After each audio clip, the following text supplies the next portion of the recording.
ബസ്സുകളിൽ പുകവലി പാടില്ല എന്ന നിർദ്ദേശം എഴുതി തുടങ്ങിയിട്ട് ഇന്നേക്ക് 70 വർഷം പിന്നിട്ടിരിക്കുന്നു. പൊൻകുന്നത്തുണ്ടായ ഒരു ബസ് അപകടമാണ് ഇതിന് കാരണമായത്.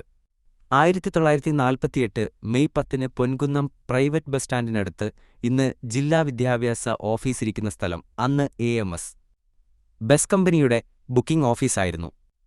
ബസ്സുകൾ പാർക്ക് ചെയ്യുന്നതും ട്രിപ്പുകൾ തുടങ്ങുന്നതും ഇവിടെ നിന്നായിരുന്നു. പൊൻകുന്നം കാഞ്ഞിരപ്പള്ളി ഈരാറ്റുപേട്ട റൂട്ടിൽ പോകുന്ന ബസ്സിൽ അന്ന് നിറയെ യാത്രക്കാരുണ്ടായിരുന്നു. മറ്റൊരു ചെറിയ ബസ്സിൽ യാത്രക്കാർ നിറഞ്ഞതിനെ തുടർന്ന് വലിയ ബസ്സിലേക്ക് യാത്രക്കാരെ മാറ്റുകയായിരുന്നു. അക്കാലത്ത് ടിന്നുകളിൽ കൊണ്ടുവന്നാണ് ബസ്സിലെ ടാങ്കുകളിൽ ഇന്ധനം നിറച്ചിരുന്നത്. ഇന്ധനം നിറയ്ക്കുന്ന സമയത്ത് ആരും ബീഡി കത്തിക്കരുതെന്ന് ജീവനക്കാർ വിളിച്ചു പറയും. അന്നും പറഞ്ഞു. പക്ഷേ ഒരു മദ്യപൻ അത് വകവച്ചില്ല. അയാൾ അപ്പോൾ തന്നെ തീപ്പെട്ടി ഉരച്ചു. നിമിഷനേരം കൊണ്ടുതന്നെ ബസ് ഭയാനകമായ ശബ്ദത്തോടെ ആളിക്കെത്തി. പിഞ്ചുകുഞ്ഞുങ്ങളും നവദമ്പതികളുമടക്കം ഒട്ടേറെ ആളുകൾ വെന്തുമരിച്ചു. ഒരാൾ 10-12 പേരെ വലിച്ചിറക്കി രക്ഷപ്പെടുത്തി.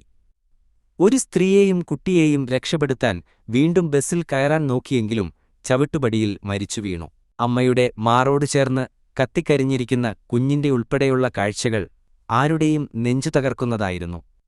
അപകടത്തിൽ നിന്ന് രക്ഷപ്പെട്ടവരിൽ 3 വൈദികരുമുണ്ടായിരുന്നു. അന്ന് തിരുവിതാംകൂർ മന്ത്രിയായിരുന്ന TM വർഗീസ് അപകടസ്ഥലം സന്ദർശിച്ചിരുന്നു.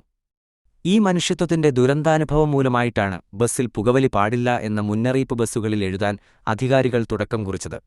അതൊരു നിയമം മാത്രമല്ല, അനവധി ജീവനുകൾ കൊണ്ടുവന്ന ഓർമ്മപലകയാണ്. കൂടുതൽ വീഡിയോകൾക്കായി ചാനൽ സബ്സ്ക്രൈബ് ചെയ്യൂ.